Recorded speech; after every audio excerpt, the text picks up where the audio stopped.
I've been 21% body fat and I've been 9% body fat. But honestly, I wasn't happy in either one of these photos. In fact, I can tell you from first-hand experience and from coaching hundreds of men over 35 that the sweet spot for most guys is anywhere between 12 to 15% body fat. That's when you look good, feel good, and perform at your best without having to live like a monk. You don't need to diet, you don't have to spend hours in the gym, and you don't need to do any crazy cardio. So today I'm going to show you exactly what I've done to stay under 15% body fat for the last 7 years and how I've done it without really trying. So full screen the video and let's lock in. So straight off the bat, I will tell you that this is not about being on some special diet or following a specific workout program or taking any secret supplements. This is about setting a standard for yourself. It's about seeing yourself as a healthy person. And most importantly, it's about building non-negotiable habits. And in no particular order, that's exactly what I'm going to take you through today. Where better place to start than with a Monday morning workout? No matter where I am,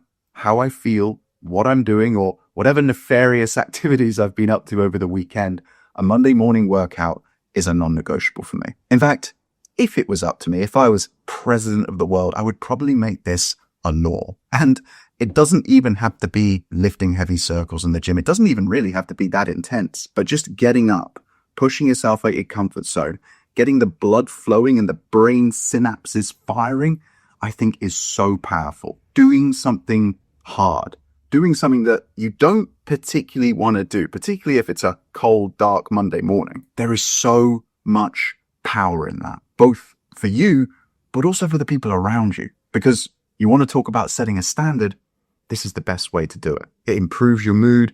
It gets you in the right headspace. It makes you a nicer person. But like I said, more important than all of that, it sets the standard. And the really cool thing is that after a hard Monday morning's workout, it makes no sense to eat junk food all day and be lazy. You've done the hard thing early in the week, early in the day. It makes you want to push yourself. It almost rewires your brain. It helps you build momentum. It starts a chain reaction, and it makes it easier for you to get the rest of your workouts done throughout the week. Because think about it this way. If you procrastinate like 95% of the world does, and you don't get your first workout of the week done until Wednesday, now you feel like you're chasing your tail. You feel like you're rushing to get all 3 or all 4 done by Sunday. And then suddenly, before you know it, you got to do the whole thing again. But if you win the Monday, you drastically improve your chances of winning the whole week. And you do not have to work out every single day. I've said it on other videos and I will say it again. 3 well-structured 45-minute full body workouts focused on compound movements with short rest periods and high intensity during your sets and pure focus with no scrolling on your phone is all you need. And what's really cool is that adds up to less than 2.5% of your week. And call me crazy, but I would say that 2.5% of your week is well worth it for your health. So yeah, the first one for me, a Monday morning workout, absolute non-negotiable. You might be sitting there right now and thinking up all the excuses and all the reasons why it doesn't work for you, but I can assure you that the people who win make time for this stuff. As a coach, as someone who has done this for nearly 7 years now, which is absolutely crazy, trust me when I say this, I have heard every single excuse you can possibly imagine, and even the ones that you can't imagine. There is no excuse big enough to stop you from doing this. And I almost wish you knew some of the circumstances that the clients, both guys and girls, by the way, have been in who have still got the job done with this. Because if you knew them, and I'm not going to disclose any personal or private information about my clients here, but if you knew them, you would realize that your excuses would just melt away. You think you're under pressure. You think you're stressed. You think you are special, but I can absolutely assure you that you and I are not. So yeah, if you're serious about winning, if you want to feel your absolute best, trust me when I say this, it doesn't matter what you do. It doesn't matter how you feel. It doesn't matter where you are. It doesn't even matter what you do. Just get up and get a Monday morning workout in. Woo! I'm fired up. Right, let's go on to number 2. Number 2 is about our food, and particularly food consistency. So let me explain what I mean. I will have the same breakfast every single day. The reason I do that is because I am a firm believer, and of course there is scientific data and evidence to back my feelings up, that our hunger hormones almost crave regularity.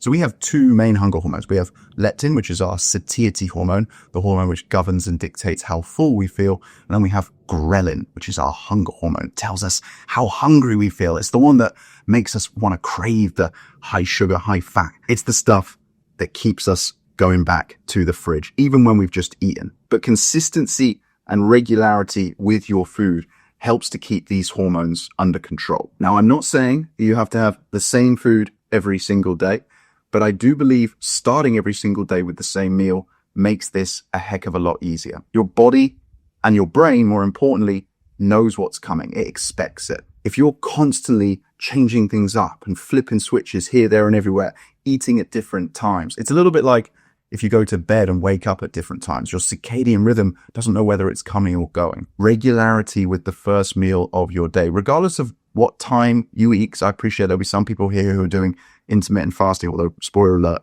every single human being on the planet does intermittent fasting because none of us eat while we are asleep. But that's beside the point. That's a whole other video. I would strongly recommend that some consistency and regularity with the first meal of the day will definitely help you out. So that is my second non-negotiable. And then a part two to food consistency is how I am building out the rest of my meals. So whilst I don't eat the same lunch and dinner every single day, I am only rotating 4 to 5 meals, and I'm building them on principles. So basically it's about how my plate or my bowl is going to be structured. I'm always going to have a veg. I'm always going to have a whole carb. And I'm always going to have a source of protein. That way I know, because I'm rotating the same meals and I'm getting my protein, my fats, my carbs, and my fiber, I should say, importantly, I'm always hitting my calories and I'm always hitting my macros. It also means that I'm always getting enough food to fuel me, but not enough to put me in a surplus where I would gain fat. And all of this, the added benefit here, is it means that I don't need to track my calories. Because once I've built these meals once and accurately tracked them, I never need to do it again. Yes, of course, there is going to be a little bit of variance in the calories of my meals, depending on the nutrient density and the quantity, or even the quality, you could argue, of the certain foods that I am buying. And it's not a perfect system. Of course, sometimes I'm eating out, sometimes I'm away on holidays, sometimes I'm at different people's houses, but 95% of the time, maybe even 97 or 98% of the time, we as human beings, we're pretty predictable. The other really powerful thing about this daily non-negotiable habit is it leaves enough room in my calories and macros for me to add in the snacks and treats that I love and look forward to. And that is so powerful. That is what keeps me from having to diet ever again. Because a diet, by its very nature, means that you are restricting something. You are either restricting the time of day that you eat, the number of meals that you eat, or the type of food that you eat. I am not restricting anything. I absolutely love all of the food that I eat. I never feel like any of it is a burden. The hard part is at the beginning, where you have to find these 4 or 5 meals and that one breakfast that you're going to have every day that you love and look forward to. But the snacks and the treats that you build around this are what keep you sane. They're what keep you on track. It almost makes it feel like you're cheating on your diet every single day. And as a result of that, you avoid the temptation to fall into the binge restrict category. And that's really important, because that cycle is what keeps so many guys stuck. So I'll quickly tell you exactly what I eat, but I am in no way saying that this is what you should have. Remember that every single one of us has a unique maintenance calorie number dependent on our age, our weight, our height, and our sex, and how active our lifestyle is. So the number of calories that I have is going to be significantly different to yours. That all being said, I am always starting my day with 75 grams of granola. And I know a lot of people will be like, oh, granola, there's so much sugar in that. Yes, correct. There is. I want to have a high carb breakfast because I want to have glucose in my bloodstream before I train. I always work out in the morning. It's not just on the Monday mornings. So I want to spike my insulin. I want to have energy. I want to be able to do this stuff so I can go to the gym and lift the heavy circles. Then I'm coming home from the gym. I'm going to make a protein shake and 100 grams of blueberries. And then this is where we move on to the rotation of my 4 or 5 meals for lunch and dinner. So let me break down exactly what they are for you. So as I said, remember, it's always about how I structure my plate. We're always going to have a veg. So for me, it will be spinach or broccoli or mixed peppers. I'm really into my mixed peppers at the moment. Okay. That's going to make up about 1/3 of my plate. Then I'm going to have some kind of whole carb. At the moment, being honest with you, it's normally going to be rice because I can literally tear open the packet, stick it in a microwave for 90 seconds, and it's done. And I'm all about convenience because convenience equals sustainability. Then I'm having a source of protein. So it's either going to be some lean mince, it's going to be some salmon, it's going to be some prawns or shrimp, as you guys say in the States, or it's going to be some chicken. And then for dessert, I am always having a few squares of dark chocolate. And that is one of the snacks and treats that helps this to become sustainable for me. I'll also try to make sure that I don't have red meat twice in a day or I don't have fish twice in a day. So for example, if I'm having the lean mince for lunch, I might then have salmon for dinner. Or if I'm having chicken at lunch, I might have prawns for dinner. You get the idea. Like I said, it's not a perfect system. You don't have to eat these exact meals, but I'm just giving you a rough idea of what I have, so you might be able to take a little bit of inspiration and model what your meals might look like after it. Another good rule that's helped me stay under 15% body fat for the last 7 years is that I'm always starting my day with a big glass of water that's filled with electrolytes, and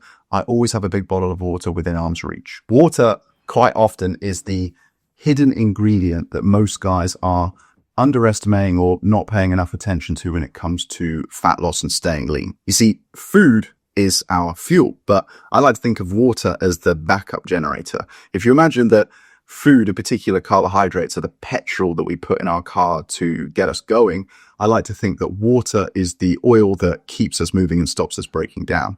The problem is that most guys in the Western world, at least, are walking around chronically dehydrated. I think this comes down to two things. Firstly is that we don't put that much value on water because it's freely available. We're very lucky in that sense. And number two is that no one's actually taken the time to explain just how important staying hydrated is. But it only takes your brain and your body to be 1 to 2% dehydrated for it to start slowing down and shutting down essential processes in your body. Now, what that looks like in reality is you start to feel lethargic. And we all know what it's like to start to feel lethargic. We suddenly love the idea of sitting on the sofa and doing an 8-hour Netflix binge, right? Suddenly the idea of getting up and going to the gym or doing hard work or whatever it might be doesn't sound that appealing, doesn't it? Also, it's very common that thirst is confused for hunger. So the next time you feel hungry at 3 p.m., an hour after you've eaten your lunch, just go and have a big glass of water and wait 10 minutes and then see how you feel. And electrolytes before coffee, I think, is just a really solid rule for everybody. You lose a lot of sodium during the night through sweat. So you want to prioritize getting your salt levels, getting your sodium levels back up first thing in the morning. It just clears the brain fog and it gets the blood flowing. I could do a whole other video all about the power of water and staying hydrated, but trust me when I say this, as a daily non-negotiable, starting your day with a big glass of water with electrolytes and then just always making sure you've got a big water bottle with you at all times is going to be a game changer. One of the other things that's helped me stay lean for the last 7 years is knowing my weaknesses. Let me explain what I mean. So it's very rare that it's your main meals that are making you fat. More often than not, it's the bits around the sides. Some of the things you recognize and you consciously choose to have, the alcohol, the desserts, for example. But some of the things you don't realize, some of the things, the dressings, the oils, the healthy foods, the smoothies, even the coffees, you might not even realize the extra calories that you're putting away by loading up on these things. And why would you? To know that, you need to have a level of awareness. And to have awareness, you need to track your food. Not forever. I've just told you that I no longer track my food. Truth be told, I haven't done for the last 6 years. But if you've never done it, you need to do it for long enough to know what's serving you and what's holding you back. Because 99% of people don't realize that some of these Starbucks have 500 calories in them. 99% of people don't realize that there's 120 calories in 4 teaspoons of olive oil. 99% of people don't know how many calories are in their daily smoothie, which they think is healthy. Tracking resolves all of this because it builds a level of awareness. And when you have that awareness, when you can see the numbers on your phone screen, it takes all of the emotion out of the equation. It instantly shifts your values towards specific foods. You start to think, is this daily smoothie actually serving me? Maybe it is, maybe it isn't, but maybe I could cut it back and have just 2 a week. Or a much easier change, and one I've personally seen one of my clients do, is swapping out a frappa, mocha, wacchino, whatever they call them these days, for a black coffee. If you're having one of those every single day, you could be losing a pound of fat a week just by cutting them out and switching it out for a black coffee. That's an extreme example, but you'd be amazed once you start tracking your food, how many of these little pocket wins you can find. And it only takes you to find 3 or 4 of these wins for it to very quickly stack up. And suddenly you're effortlessly losing fat and, more importantly, keeping it off. So if you've never tracked your calories, don't put it off, just get it done. If you do it diligently, you're only going to need to do 2 to 4 weeks. If you think you're in a deficit but you're not losing fat, just do it. If you think you're eating healthy but you're not losing fat, just do it. It's not your genetics, it's not your thyroid, it's not your insulin resistance, it's just that you're not in a calorie deficit. Tracking helps to build the awareness, and looping it back to the title of this section, it helps you to recognize your weaknesses. Part 2 of this is to then moderate your weaknesses, because the last thing you want to do is cut them out. If you cut them out, you end up like 95% of guys who are trying to diet. They are stuck in this binge restrict cycle where they are constantly waiting for the end. But if you moderate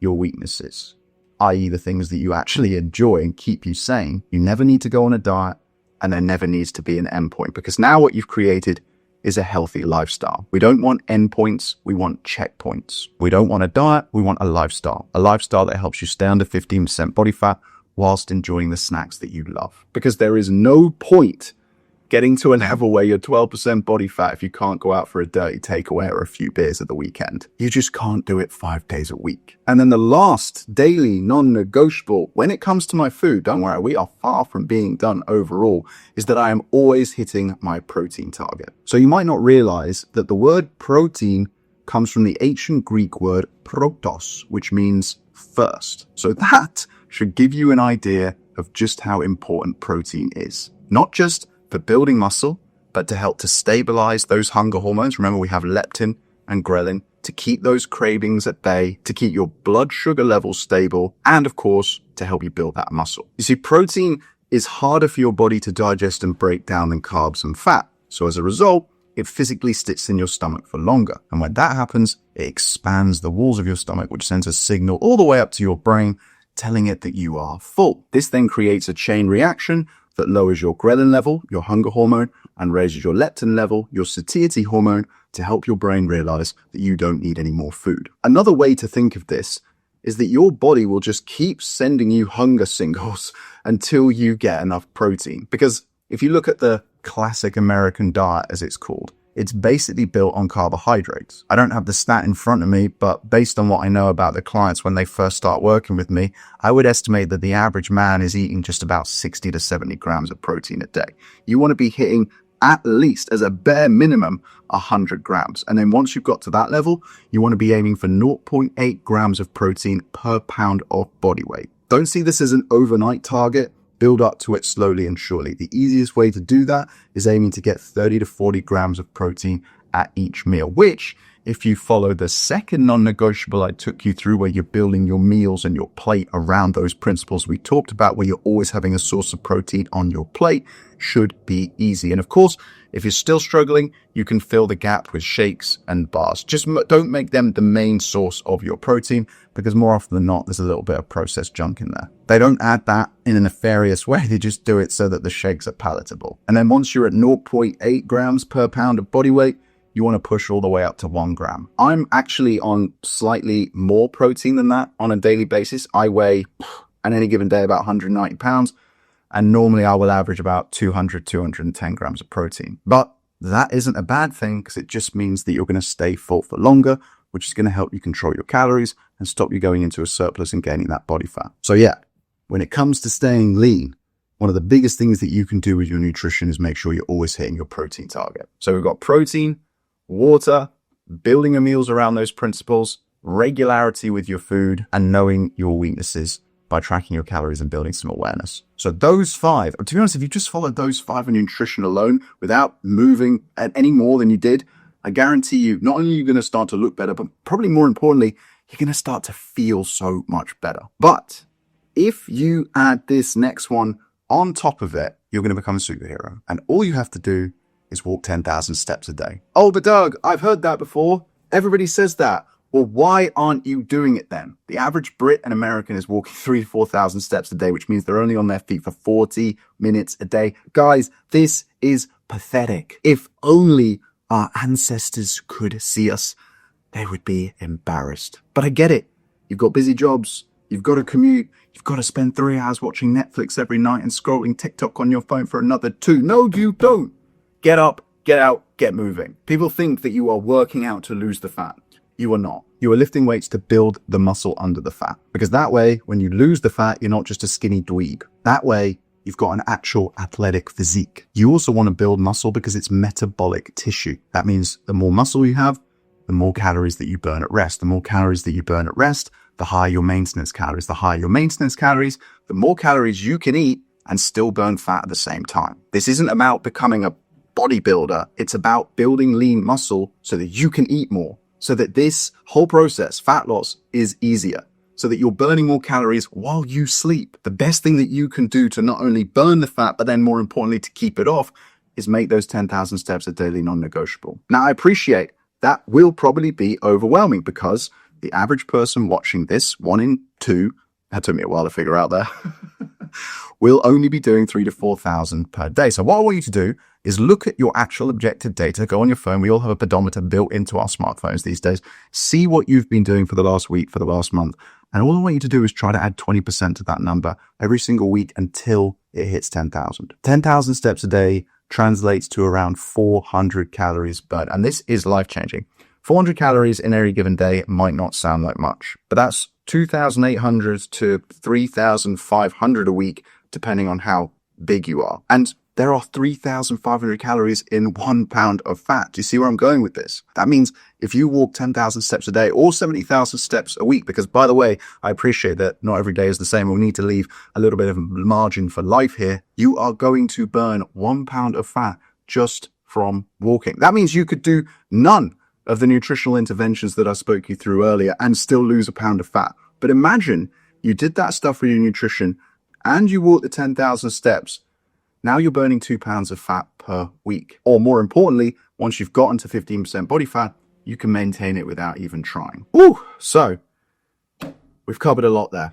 We've talked about our steps. We've talked about our protein. We've talked about water. We've talked about knowing our weaknesses and tracking our calories. We've talked about building our meals on principles. We've talked about getting a Monday morning workout in, but there is still one more thing that we haven't talked about. It is probably the most impactful of them all, but it's also the simplest. Unfortunately, simple does not translate to easy, but that is going to bed on time. Because let's be honest, bad things happen at night. What is that quote that Ed Sheeran said in his song, "Nothing good happens after 2"? Well, call me boring, but I would say nothing good happens after 10. Whether it's drinking alcohol or binge eating, you can get in a lot of trouble after dark. And not only is the boozing or the binging going to put you over your calories and undo all of the hard work, but staying up later than you need to is going to have such a big negative impact on how you feel the next day. You might have noticed that throughout this video, I've slipped up on my words a few times, but I've purposefully chosen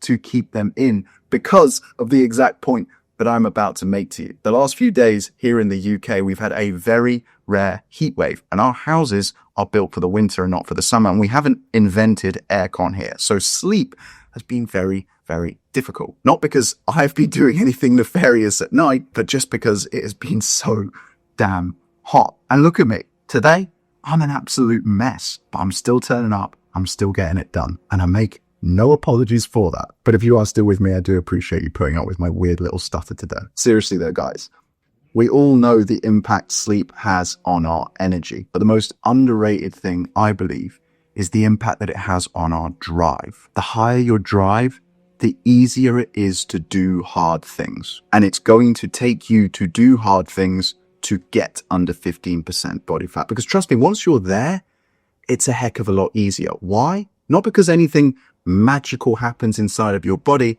because you realize that this whole thing has been built on the habits that we're talking about today. So the quicker you build these habits, the quicker you get under 15% body fat, and the quicker you realize how easy it actually is. And probably the highest leverage thing you can do to improve your chances and make it easier for you is going to bed on time. Now, how do you calculate what on time looks like for you? Well, I appreciate the old advice that most doctors will still give you because it's in their textbook is get 7 to 9 hours of sleep per night. But let's be honest, who do you know who is sleeping 9 hours a night? If you know anybody, I would be incredibly jealous of them. I'm lucky if I get 7 hours. But to me, it's not so much about the sleep quantity, it's more about the sleep quality. 7 hours of deep, restorative, high-quality sleep is so powerful. So what you want to do is work backwards from the time that you want to wake up. Now, remember, earlier in this video, how did we start it? We talked about getting a Monday morning workout in. So let's assume, for argument's sake, that you want to get up at 7 a.m. so you can do your Monday morning workout. If you were to get 7 hours of good quality restorative sleep, that means you'd need to be asleep at the absolute latest by 12. But let's assume it's going to take you 30 to an hour to settle down. What I would be doing is setting my bedtime alarm for 10 p.m. That isn't the time that we're going to go to bed. That's the time that we're going to signal to ourselves that we're going to start to wind down. So anything that is triggering you, whether it is emails on your phone, the news, social media, group chats with friends, serial killer documentaries on Netflix, or whatever else it might be, that's when they all go bye-bye. Pull out a book, listen to a podcast, meditate, chat to your partner, or, have some time with them, whatever it might be, start to wind down then. Because if you don't do this, not only are you going to wake up with no energy and no drive, and you're going to be relying on willpower, but you're also going to be messing with your hunger hormones. Now, we've already talked in a lot of detail about the impact of ghrelin and leptin and how they can affect cravings and how full we feel. But one of the surefire worst things you can do to negatively impact these is to get a bad night's sleep. And I felt this firsthand the other day when I was walking through my local supermarket, grocery store as you guys call it, and I was craving stuff that I haven't even thought about in years, stuff that I was having at my grandmother's as a child. I just wanted everything on the shelves. It took real willpower and almost tunnel vision. I just got in and got out as fast as I could. Going to bed on time solves all this. Again, it's not a perfect system. You are going to have bad night's sleeps, but it's about doing what you can with what you've got. It's about controlling the controllables. So you want to aim to be in bed for 8 hours with the idea that you're going to be asleep for 7. And you want to set your wind down alarm an hour before that. And then lastly, I've kind of hinted at this throughout the video, but I just thought I'd finish with this. Don't try to be perfect with any of this. Perfect leads to those binge restrict cycles, whether it's with your food or other temptations and vices that we all have. I'm consistent 90% of the time. I will always give myself a 10% margin. I do not live my life like a monk. Everything I've said today, you might think that sounds boring. Okay, fine. Then I'm afraid to tell you, you're not going to be able to do this. There is no secret sauce or magic carpet. And I'm not saying you're a worse person if you don't want to do this, but truth be told, I value my health, and I value it even more so in the past 7 years. I don't feel like I have to do this stuff. I want to do this stuff. It makes me happy. But I'm not telling you how to live your life. I'm just telling you how I live mine. Anyway, I hope you found this video useful. If you have, you're going to want to check out this video next, where I'm going to show you why you can't lose the fat in the areas that you actually want to. I'll see you in the next video.